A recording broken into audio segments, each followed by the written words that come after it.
안녕하십니까. 이번 25년 2회차 고졸 검정고시 도덕 해설을 맡은 장현영입니다. 사회 과목에 이어서 또 이렇게 뵙게 됩니다. 시험 잘 보셨는지 모르겠고요.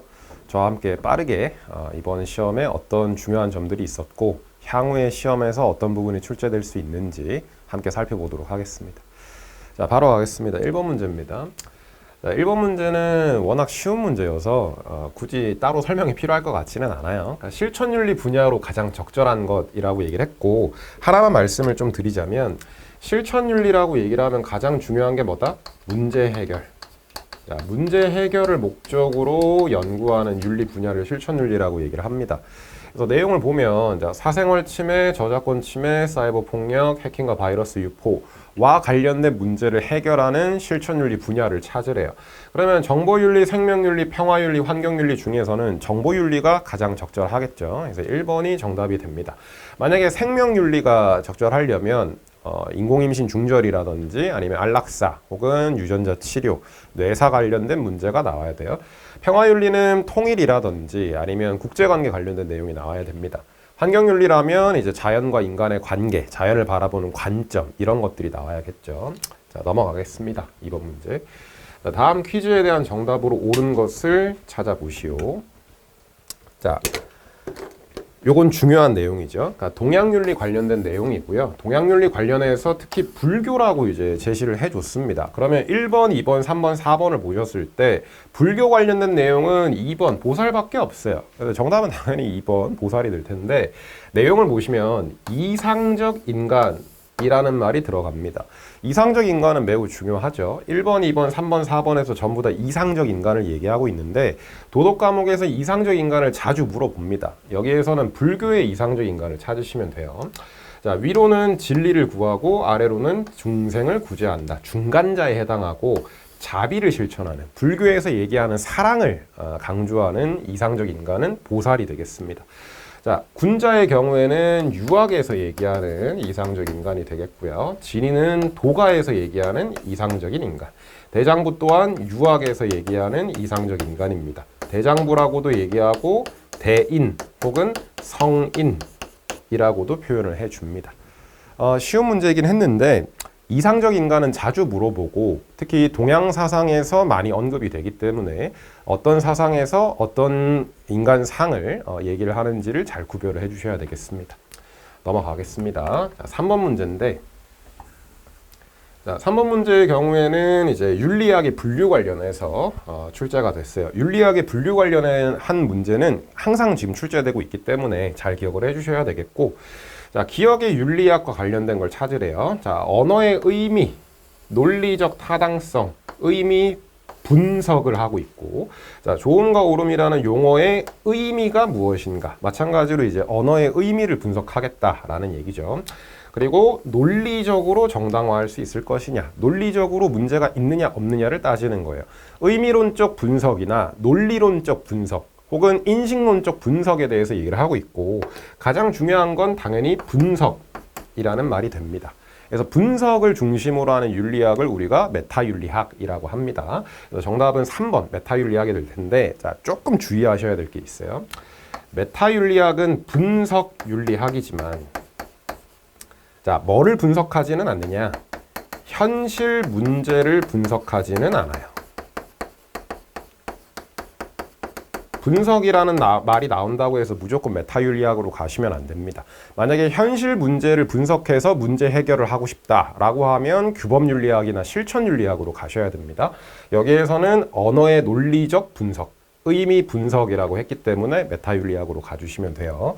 자, 만약에 기술윤리학이다. 기술윤리학이라면 묘사, 서술 혹은 설명이라는 표현이 나와야 됩니다. 자, 규범윤리학이라면 이론적인 측면과 실천적인 측면 두 가지를 바탕으로 문제를 해결하고자 하는 것. 이게 규범윤리의 특징이겠죠. 자, 4번의 신경윤리학은 도덕에 대한 과학적 접근 중에 하나가 이제 신경윤리학이 되겠습니다. 이 윤리학을 분류하는 문제 같은 경우에는 지속적으로 출제되고 있고 향후에도 이제 나올 가능성이 높기 때문에 각 윤리학의 특징들을 잘 숙지하시면 좋겠습니다. 자, 넘어가겠습니다. 4번 문제. 중요한 게 나왔죠. 유학이에요. 자, 유학은 한 문제 정도는 꼭 언급이 되는 것 같아요. 그러니까 주제 자체가 워낙 여러 군데랑 엮일 수 있는 사상이기 때문에 유교는 잘 숙지를 하셔야겠고요. 별표 하나 치겠습니다. 아까 위에서는 불교 관련된 내용이 나왔죠. 이번에는 유교 관련된 내용. 자, 유교의 표시를 하나 해주시고, 자, 그러면 기억에 좌망심제. 좌망과 심제는 어디에서 얘기하냐? 도가에서 얘기를 합니다. 그러면 기억은 빼주셔야 되겠고, 자, 니은 대동사회를 이상사회로 제시한다. 자, 대동사회는 중요하죠. 유학의 이상적인 사회, 도덕적인 사회를 얘기를 합니다. 그럼 니은은 적절하겠고요. 자, 디귿 누구나 불성을 가지고 태어난다. 자, 불성은 부처가 될 수 있는 잠재적 가능성 내지는 부처가 될 수 있는 본성을 불성이라고 얘기를 합니다. 당연히 부처가 될 수 있는 가능성이니까 이건 불교에서 얘기를 할 거예요. 빼주셔야 됩니다. 자, 리을 성인 군자를 이상적 인간상으로 제시했다. 우리 아까 위에 이상적 인간, 불교의 이상적 인간 문제에서 한번 언급을 했습니다. 성인과 군자는 유학에서 얘기하는 이상적 인간이 맞아요. 그렇기 때문에 유교 관련된 니은과 리을이 정답이 될 것입니다. 그래서 정답은 3번이 되겠죠. 자, 각 사상의 핵심적인 키워드를 잘 숙지를 하셔야 됩니다. 깊은 의미까지는 잘 물어보지 않아요. 대신 어떤 사상과 관련된 내용들을 구별할 수 있느냐가 중요하기 때문에 그런 내용들 위주로 숙지를 하시면 되겠습니다. 자, 다음 5번 문제입니다. 아, 또 중요한 게 나왔죠. 도덕을 하신다면 반드시 아셔야 되는 내용이 나왔어요. 자, 이건 별표를 2개 치겠습니다. 뭐 3개도 적지 않아요. 자, 보시면은 일단 그림이 나와 있는데 그림도 한번 잘 봐주시고요. 딱 이렇게 생기셨어요. 자, 의무론이라는 말이 나왔고요. 그 다음 정언명명이라는 말이 나왔습니다. 그 다음 선의지에서 비롯된 행위만이 도덕적 가치를 가진다라고 얘기를 하는데, 자, 이건 무슨 얘기냐면 동기가 중요하다라는 뜻입니다. 그러니까 그 행위를 통해서 어떤 결과 혹은 어떤 유용성이 창출되었느냐는 중요하지 않아요. 이 사람이 생각했을 때는 사람이 왜 그런 행동을 했느냐, 그 이유나 동기에 따라서 도덕성이 결정된다라고 보는 사람입니다. 자, 정언명명 보셔도 되고 아니면 의무론 보셔도 되고 아니면 그림을 보셔도 되는데 이 사람은 칸트죠. 당연히 칸트는 도덕에서 항상 나오는 인물 중에 한 명이기 때문에 반드시 숙지를 해주셔야 돼요. 특히 정언명명 잘 기억하셔야 됩니다. 자, 나머지 밀, 홉스, 테일러가 있는데 다 중요하게 이제 언급되는 사람들이죠. 자, 밀의 경우에는 공리주의예요. 공리주의인데 특히나 질적 공리주의, 그러니까 양적 차이보다는 질적 차이가 훨씬 더 중요하다라고 얘기하는 사람이 밀이죠. 홉스의 경우에는 사회계약론. 특히 자연 상태를 만인에 대한 투쟁이다 라고 얘기했던 사람이 홉스입니다. 자, 테일러의 경우에는 생명 중심주의. 생명을 가진 모든 존재, 식물까지도 존중의 대상으로 삼아야 된다라고 주장한 사람이 테일러가 되겠습니다. 그러니까 구체적으로 무슨 얘기 했는지까지는 모르셔도 되지만 적어도 이제 특징적인, 핵심적인 내용들은 확실하게 알아주셔야 됩니다. 자, 넘어가겠습니다. 6번 문제. 교사의 질문에 적절하지 않은 대답을 한 학생은 누구인가요? 자, 이건 뭐 쉬운 문제죠. 단지 도덕 과목에서 이런 식으로 적절하지 않은, 옳지 않은, 부적절한, 부정이라는 말이 나오면 항상 표시를 하고 푸셨으면 좋겠어요. 시험장에 가시면은 알고 있는 내용이지만 긴장해서 놓치는 경우가 있어요. 그래서 항상 표시를 하고 푸는 연습을 하셨으면 좋겠습니다. 자, 평화 통일과 관련된 내용인데 적절하지 않은 대답을 하는 학생을 찾으래요. 자, 학생 1의 경우에는 교류와 협력을 활성화해야 된다. 적절하겠죠? 자, 학생 2는 남북한이 상호 존중의 태도 지녀야 될 겁니다. 자, 학생 3이 군사적 안보를 포기하고 단절해야 된다라고 하면 경쟁이 너무 심화되겠죠. 평화 통일이랑은 거리가 너무 멀 거예요. 그래서 정답은 3번 학생 3이 적절하지 않은 말을 했고요. 자, 학생 4는 편견을 해소하기 위해서 노력해야 된다. 교류를 해야겠죠. 각자의 격차를 줄여야겠죠. 이해를 해줘야겠죠. 평화 통일을 위해 필요합니다. 자, 넘어가겠습니다. 7번 문제. 중요하네요. 노직이 나왔어요. 사실 노직은 롤스에 비해서는 그렇게 출제 빈도가 많지는 않지만 노직은 항상 롤스랑 좀 비교를 해주셔야 되기 때문에 중요하니까 여기 표시 하나 할게요. 별표 하나 더 달아도 충분할 것 같아요. 노직. 자, 노직은 항상 어떻게 이해를 하셔야 되냐? 롤스와 비교하셔야 됩니다. 롤스도 노직이랑 비교를 하셔야 되고요. 노직도 롤스랑 비교하셔야 됩니다. 문제를 보시면 알겠지만 롤스랑 비교하는 내용이 꽤 중요한 힌트로 나왔어요. 자, 보시면은 노직인데 정의의 원칙을 묻고 있어요. 이 말이 중요해요. 정의의 원칙. 자, 도덕 과목에서 정의의 원칙을 얘기하는 사람은 둘이 있습니다. 한 명은 노직이고요. 다른 하나는 롤스예요. 롤스인데, 자, 노직의 경우에는 정의 원칙으로 뭘 제시를 하느냐? 노직은 취득, 이전, 그리고 교정의 원칙을 제시를 해줍니다. 자, 그런데 롤스의 경우에는 평등한 자유, 차등의 원칙, 그리고 기회균등의 원칙. 요 세 가지를 제시한 사람이 롤스죠. 그래서 선지를 보셨을 때 1번의 교정의 원칙, 2번의 이전의 원칙이 나왔어요. 그러면 노직이 얘기하는 거니까 교정의 원칙과 이전의 원칙은 노직이 얘기한 게 맞습니다. 3번의 자유의 원칙과 차등의 원칙은 둘 다 롤스가 얘기하는 내용이에요. 이미 문제에서 노직이라고 얘기를 했기 때문에 3번과 4번은 빼주셔야 됩니다. 자, 그러면 1번과 2번으로 좁히신 다음에 보셔야 되는데, 자, 내용을 보시면 취득 및 양도의 과정에서 부정의로 인해 현재 소유 상태가 발생했다면 바로 잡아야 된다. 자, 여기서 양도라는 말이 나왔는데 양도를 다르게 이전이라고도 얘기를 합니다. 취득과 이전에 대해서 얘기를 했어요. 부정의하다면 바로 잡아야 된다. 자, 이 바로 잡는 것을 뭐라고 하느냐? 교정의 원칙이다라고 얘기를 한 겁니다. 그래서 지금 여기에서 설명한 건 이전이 아니고 교정의 원칙에 대해서 얘기를 한 겁니다. 그래서 정답은 1번이 될 텐데, 자, 이 문제를 보셨을 때 노직과 롤스가 각각 정의 원칙을 뭐라고 얘기를 했는지, 어떤 내용이 있는지를 잘 숙지를 하셔야 됩니다. 워낙 중요한 내용이기 때문에 잘 숙지를 해주셨으면 좋겠어요. 자, 넘어가겠습니다. 8번 문제. 자, 가에 들어갈 용어로 가장 적절한 것을 찾아보세요. 이렇게 되어 있네요. 자, 이게 조금 낯서셨을 수도 있을 것 같고 의외로 이걸 좀 어려워하셨을 수도 있을 것 같아요. 그래서 저는 여기에다가 조금 주의하셨으면 좋겠다는 의미에서 체크를 하나 달겠습니다. 자, 보시면은 첫 번째 내용 자체는 그렇게 낯선 내용이 아니에요. 그러니까 돌봄, 공감, 책임, 타인과의 관계, 상황과 특수성을 고려한 윤리적 판단. 자, 대표 인물이 낯설어요. 길리건, 나딩스 이렇게 있거든요. 저는 이제 학원에서 수업을 하다 보니까, 그러니까 학원에서 이제 기출 해설 풀이를 할 때가 있어요.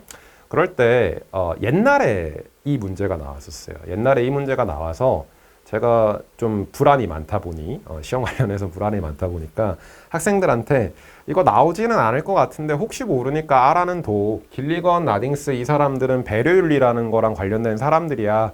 이 사람들도 덕윤리처럼 구체적인 상황과 맥락에 따른 판단을 강조해. 근데 아마 안 나오지 않을까? 그래도 혹시 모르니까 알려는 줄게 라고 했는데 이게 나왔어요. 그러니까 요즘 출제 경향이 과거에 나왔고 한동안 안 나왔던 걸 한 번씩 이렇게 던지는 식으로 출제를 합니다.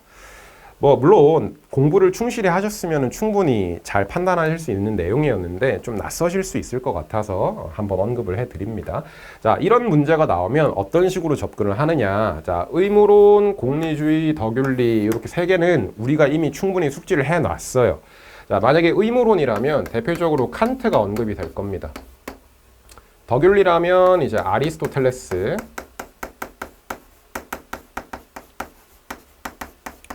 혹은 맥킨타이어 이런 사람들이 이제 언급이 될 거예요. 공리주의라면 벤담, 밀, 싱어 이런 사람들이 이제 언급이 될 겁니다. 근데 그런 이야기가 하나도 안 나왔죠. 하나도 안 나왔고, 만약에 의무론이라면 의무에 따라 행동해라, 보편법칙에 따라 행동해라, 정엄명명에 따라 행동해라 이런 얘기가 나올 겁니다. 공리주의라면 유용성의 원리에 따라 행동하라고 할 것이고, 덕윤리는 좀 헷갈려졌을 수 있어요. 요 얘기. 상황과 특수성을 고려한 윤리적 판단. 상황에 따라 행동해라 라는 얘기는 덕윤리도 똑같이 하기 때문에. 그런데 아리스토텔레스도 맥킨타이어도 나오지 않았죠. 그러니까 요거는 배려윤리예요. 정답은 4번 배려윤리가 될 텐데, 자, 배려윤리는 특히나 여성적 특성을 강조하는 윤리적 입장을 배려윤리라고 얘기를 합니다.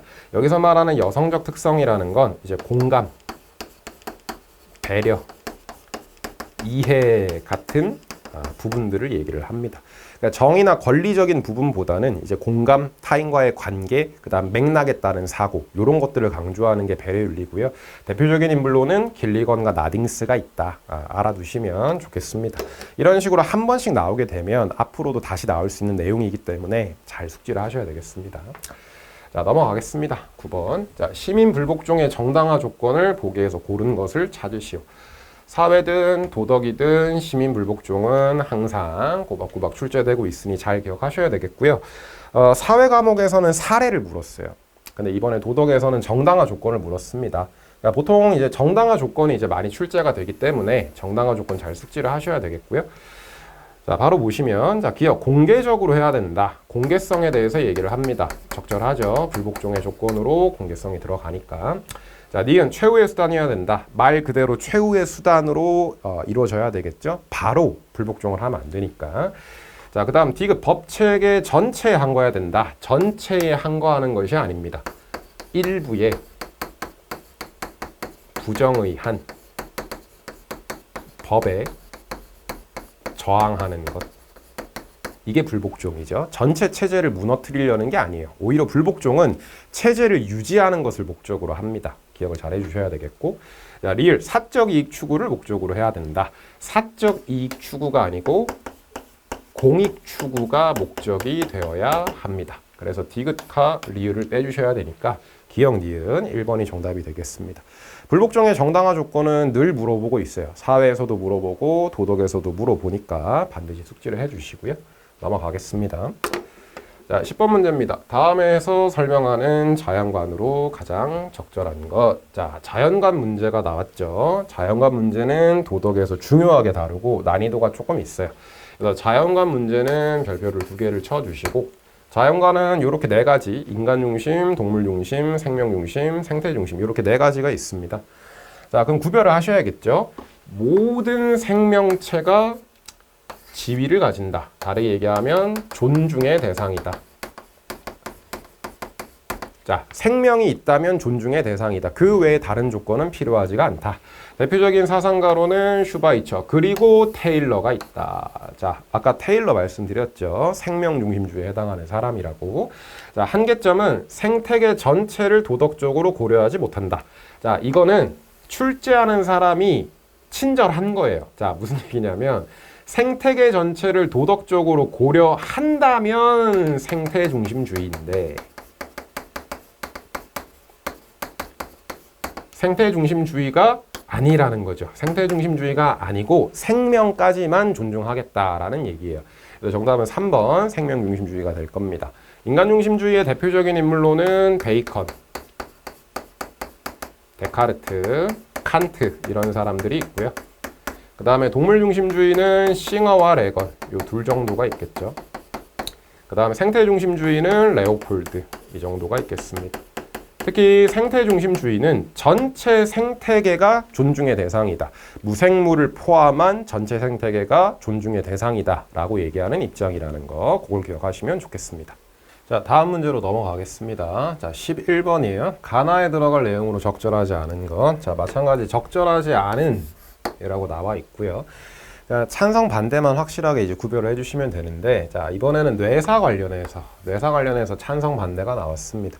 그러니까 뇌사뿐만이 아니고 생명윤리 관련해서는 주로 찬성 입장은 자유나 선택 혹은 유용성의 관점에서 이제 찬성하는 케이스가 많고요. 반대하는 쪽에서는 이제 생명이라든지 아니면 인간 존중의 관점에서 이제 반대하는 경우가 많습니다. 그럼 보시고 찬성 입장에 적절한지 적절하지 않은지, 반대 입장에 적절한지 적절하지 않은지 그것만 구별을 해주시면 되겠죠. 자, 1번에 가르에 들어갈 말, 의료자원을 효율적으로 사용할 수 있다. 효율을 얘기하니까 찬성 입장에 적절해요. 자, 2번 다른 환자의 생명을 구하거나 질병을 치료할 수 있다. 생명을 구한다, 질병을 치료한다. 효율에 대해서 얘기하니까 적절하고요. 자, 3번 뇌사 판정의 오류로 인해 인간 존엄성이 훼손될 수 있다. 인간 존엄, 인간 존중의 측면에서 반대하니까 적절하죠. 자, 4번에 장기적인 연명 치료로 인한 가족의 부담을 줄일 수가 있다. 자, 가족의 부담을 줄인다. 이건 유용성의 측면에서 찬성하는 입장입니다. 이건 반대하는 입장에 들어가면 안 돼요. 적절하지 않은 건 4번이 되겠습니다. 이런 식으로 찬반의 적절한 내용을 물어본다면 선지만 제대로 잘 보시고 확실하게 실수만 하지 않으시면 되겠습니다. 넘어갈게요. 12번. 자, 의미를 묻는 문제예요. 의미를 묻는 문제니까 쉬운 문제입니다. 자, 다음 설명에 해당하는 용어는 뭐냐? 성 자체를 매매하거나 소비 욕구를 자극하는 데 이용하는 등 성을 상업적 수단으로 취급하는 행위래요. 성을 이용해서 이윤을 추구하는 행위를 얘기합니다. 이런 것들을 성상품화라고 얘기를 해요. 정답은 4번이 되겠습니다.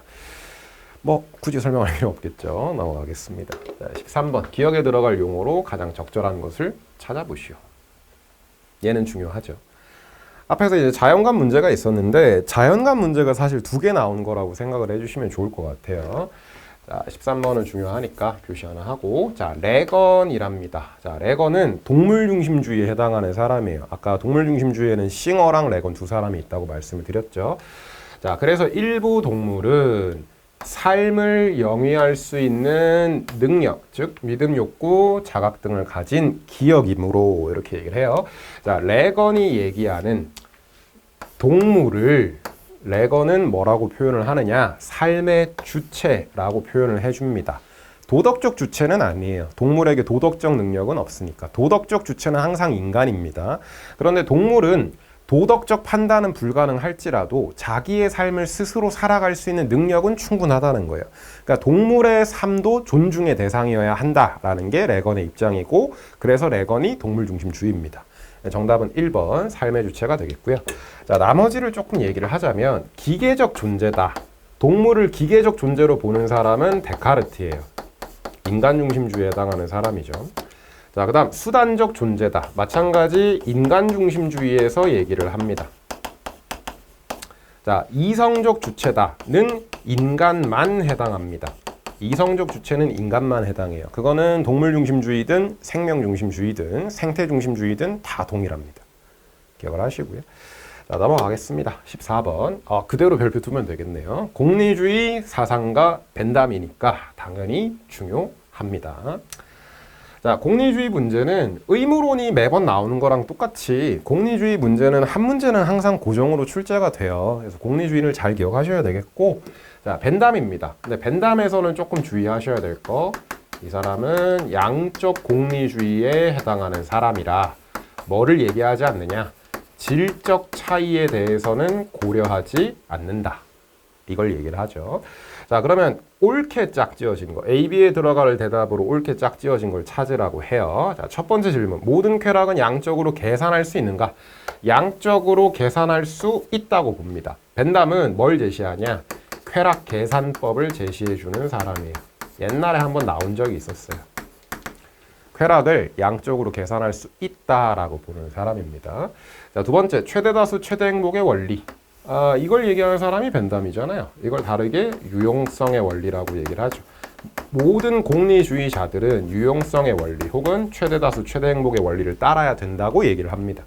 그래서 A와 B 모두 예에 해당하는 말이 들어가야겠죠. 그래서 정답은 1번이 되겠습니다. 공리주의 문제는 필수예요.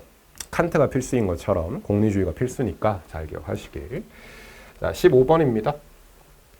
하버마스 담론윤리 관련해서 나왔는데 내용 자체는 어려운 게 아니에요. 근데 유형이 약간 까다로울 수 있어요. 자, 특히 이 유형은 채점, 점수 매기는 거예요. 그러니까 여러분이 이 점수에 대해서 제대로 판단할 수 있어야지만 정답을 찾을 수 있는 문제란 말이죠. 자, 하버마스의 담론윤리라고 얘기를 합니다. 자, 담론윤리는 대화, 토론을 통한 평화적인 해결을 추구하는 게 담론윤리의 핵심이에요. 당연히 소통을 강조하겠죠. 자유로운 대화, 그리고 자유로운 비판, 이런 것들을 허용하는 게 담론윤리의 특징입니다. 그래서 내용을 보면, 자, 첫 번째, 자유로운 비판을 허용해야 되는가? 해야 돼요. 만약에 전문가만 비판을 할 수 있고 혹은 특정한 지위나 특정한 자격을 갖춰야만 비판할 수 있다면 그건 자유로운 대화나 토론이라고 얘기하기가 어렵습니다. 자유로운 비판은 허용해야 됩니다. 그래서 적절한 예라고 대답을 했죠. 자, 두 번째, 대화에 참여는 평등해야 되는가? 평등해야 됩니다. 마찬가지로 담론에 참여하고 싶은 시민 누구나 참여할 수 있어야 됩니다. 전문가만 참여하거나 혹은 특정한 권력 있는 사람만 참여하는 게 아니에요. 시민사회 문제를 해결하기 위해서 필요한 게 담론이기 때문에 시민 누구나 담론에 자유롭게 참여할 수 있어야 됩니다. 자, 그러면 예라고 해야 되는데 학생은 아니오라고 대답을 했어요. 적절하지가 않겠죠. 자, 두 번째, 의사소통의 과정은 합리적이어야 하는가? 하버마스가 강조하는 것 중에 하나가 합리적인 의사소통입니다. 의사소통 과정은 합리적인 과정과 절차, 근거를 통해서 이루어져야 됩니다. 당연히 의사소통의 과정은 합리적이어야 해요. 그래서 학생도 적절하게 대답을 했죠. 그러면 맞는 것에 대해서 1점씩 부여를 하니까 우리는 두 개가 맞다는 걸 알아요. 그러면 2점이 돼야 되겠죠. 정답은 3번이 되겠습니다. 채점하는 문제가 요즘에 나오고 있어요. 그래서 채점하는 문제는 내용도 아셔야 되고 여기 문제에 표시됐던 거에 따라서 1점인지 0점인지 총 합의 점수가 얼마인지를 계산하실 수 있어야 된다. 좀 주의하셔야 됩니다. 이 문제를 풀 때는. 자, 넘어가겠습니다. 자, 16번. 성찰이 필요한 이유로 적절하지 않은 것. 쉬운 게 나왔네요. 성찰 문제니까. 단 적절하지 않은 것. 자, 성찰이라고 얘기를 하면 항상 반성인데 자, 반성은 항상 개선과 실천을 목적으로 합니다. 내가 더 나은 사람이 되기 위해서, 나의 부족한 점을 개선하기 위해서, 내 부족한 점을 보완하고 실제 행동으로 옮기기 위해서 필요한 게 성찰과 반성이에요. 그러면 적절하지 않은 것, 자, 올바른 가치관과 인격 형성 필요하죠. 두 번째, 자신의 잘못을 반성하고 되풀이하지 않기 위해서 필요하고요. 자, 3번, 유행이나 사회적 분위기에 동조하며 살기가 아니라 주체적인 삶을 살기 위해서 필요한 겁니다. 3번이 적절하겠죠. 자, 4번, 더 나은 삶을 위해 삶의 의미를 재정립하고 더 나은 삶, 개선되고 실천하기 위해 필요하다. 쉬운 문제였습니다. 자, 넘어갈게요. 17번. 자, 표에서 죽음에 대한 장자의 관점으로 옳은 것만을 모두 체크 표시한 학생은 누구인가요? 자, 죽음관 문제인데 일반적으로 죽음관 문제는 죽음이 정답이었어요. 근데 이런 식으로 사상과 관련해서 옳은 내용을 골라라. 해당하는 사상가가 누구냐라고 물어보면 난이도가 약간 올라갑니다. 그래서 이 문제는 중요해서 대표를 하나 할게요. 자, 특히 장자는 도가의 입장에서 얘기하는 사람이죠. 자, 그러면 첫 번째, 업에 따라서 윤회하는 것이다. 이건 불교에서 얘기를 합니다. 당연히 도가 관점에선 적절하지 않아요. 자, 두 번째, 사계절의 운행과 같은 자연스러운 과정이다. 도가가 강조하는 게 뭡니까? 무위자연. 자, 무위자연은 자연의 이치에 순응하라는 얘기예요. 당연히 도가는 자연의 이치를 강조하니까 들어가야겠죠. 적절합니다. 자, 세 번째, 영원불변한 이데아. 자, 이데아 얘기는 누가 한다? 플라톤이 해요. 플라톤만 해요. 들어가면 안 됩니다. 자, 그러면 두 번째만 옳다라고 표시를 해야 되니 B가 정답이겠죠. 2번이 정답이 되겠습니다.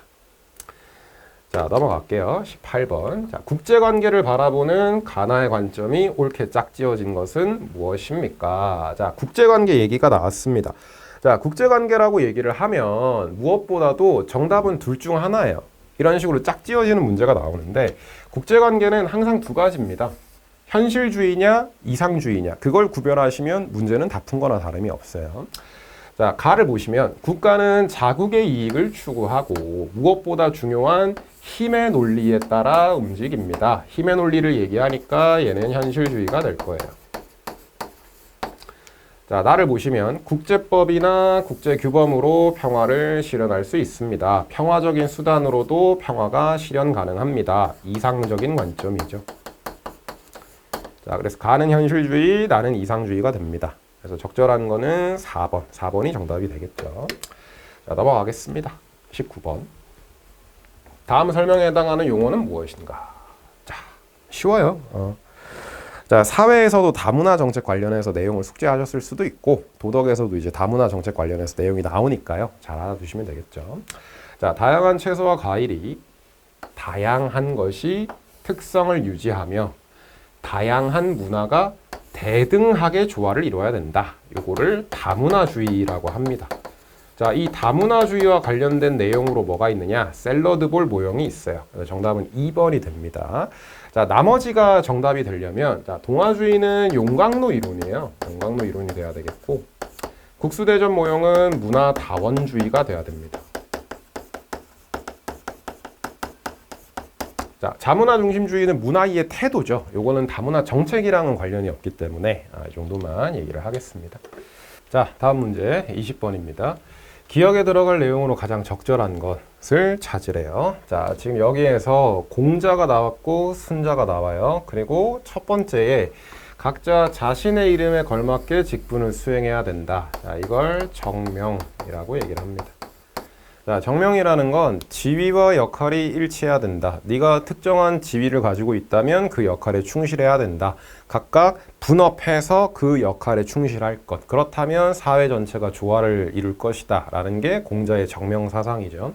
자, 순자가 나왔는데 순자도 이제 직업윤리에서 이제 언급이 돼요.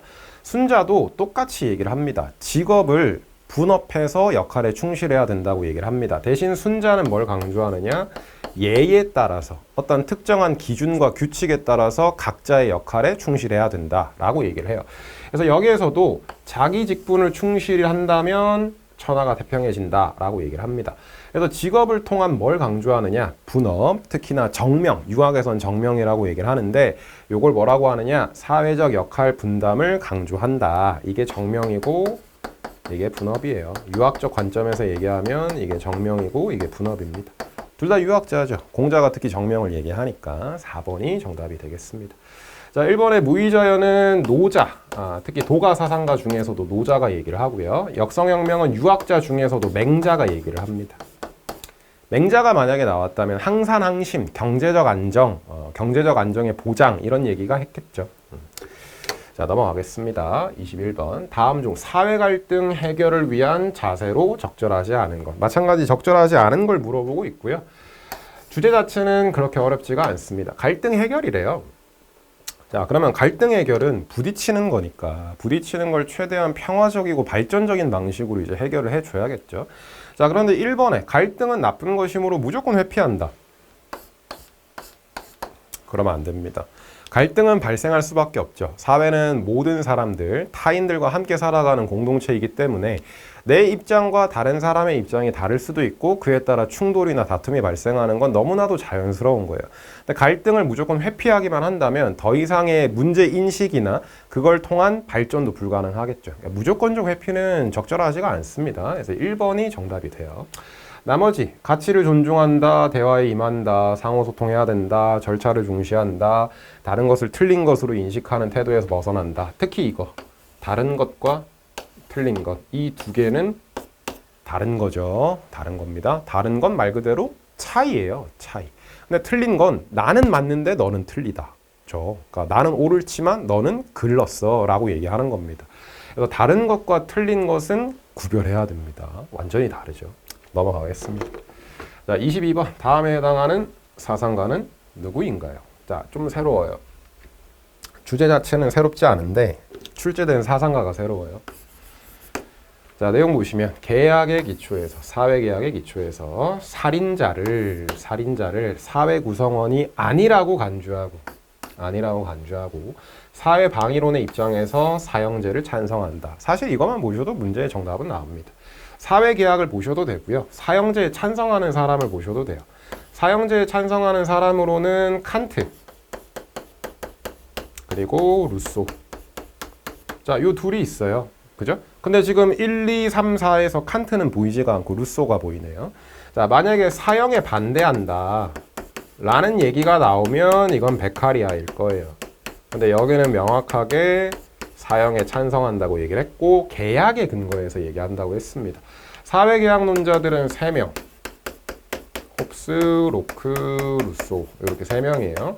이 중에서도 형벌 관련해서 직접적으로 언급되는 사람은 루소밖에 없기 때문에 정답은 2번 루소가 되겠습니다.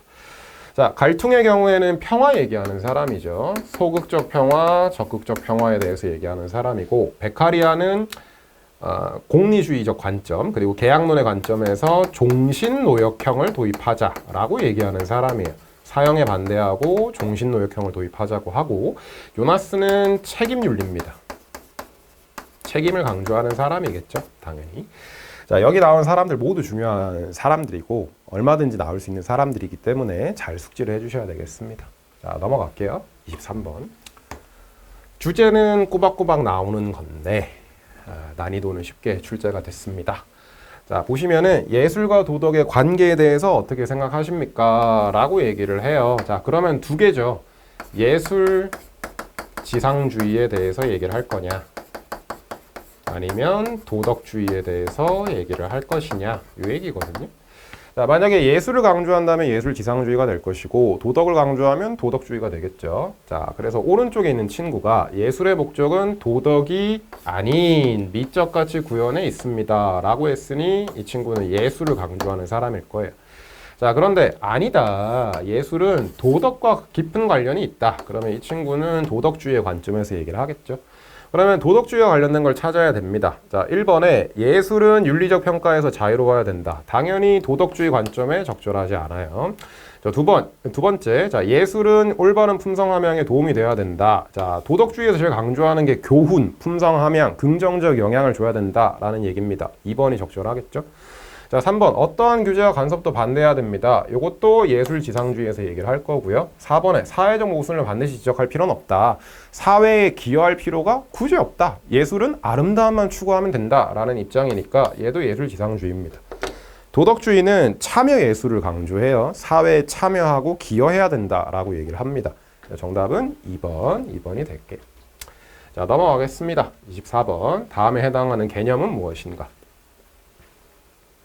사회에도 나오고 도덕에도 나오죠. 자, 소비자가 도덕적 신념과 가치 판단에 따라 특히 환경, 인권을 고려해서 소비하는 행위이다. 그러면 나만의 이익을 염두에 두고 나의 경제적 이익을 최우선에 두는 것이 아니고 윤리적 가치에 입각해서 소비를 하는 것이에요. 그러면 당연히 정답은 윤리적 소비가 정답이 되겠죠. 그래서 정답은 3번 윤리적 소비가 될 겁니다. 자, 과시적 소비는 배블런 효과라고 얘기를 하고요. 자, 합리적 소비는 이렇게 정리를 할게요. 자, 최소 비용, 최대 편익. 그러니까 경제적 이익을 극대화하는 소비를 합리적 소비라고 얘기를 하죠. 여기는 경제적 이익보다 윤리적 가치의 실현을 강조하기 때문에 윤리적 소비가 되겠습니다. 자, 윤리적 소비의 대표적인 예시 두 가지. 공정무역과 로컬 푸드 운동. 이거 말고도 뭐 공정여행이라든지 많아요. 대표적으로 두 개 정도는 기억을 하셨으면 좋겠다. 자, 마지막 25번 문제입니다. 다음은 서술형 평가 문제와 학생 답안인데, 자, 밑줄 친 기억 리을 중에서 옳지 않은 것은 무엇입니까? 자, 옳지 않은을 찾으래요. 자, 문제를 보면 현대 환경 문제의 특징을 서술해라. 자, 오늘날 환경 문제는 국경을 초월하는 전 지구적 문제가 맞죠? 전 지구적 문제예요. 자, 따라서 책임 소재를 명확하게 가리기 어려워요. 누가 얼만큼 책임져야 되는지가 모호합니다. 그죠? 자, 명확히 가리기가 어려워요. 자, 디귿, 인류의 생존을 위협하기도 합니다. 위협하기도 해요. 너무 덥잖아요. 사막이 되고 있어. 더워서 사람이 죽고 있어. 당연히 심각한 생존 문제를 위협하죠. 자, 그러나 모든 환경 문제는 일시적으로 발생하기 때문에 쉽게 회복이 가능하냐? 절대로 그렇지가 않죠. 만약에 이게 가능했다면 우리는 이런 무더위에 시달릴 이유가 없어요. 그죠? 너무너무 오래 걸립니다. 그러니까 너무너무 오래 걸리고 쉽게 회복되지도 않기 때문에 매우 힘든 문제가 되겠죠. 정답은 리을 4번이 되겠습니다. 자, 그래서 오늘 저와 함께 도덕 문제 쭉 살펴보셨는데 어떠셨는지 모르겠어요. 그러니까 기출 항상 잘 보셔야 되겠고요. 그러니까 이번에 했던 내용들을 바탕으로 여러분의 앞으로의 시험에 좋은 결과 있으셨으면 좋겠습니다. 무더위에 건강 항상 챙기시고요. 감사합니다.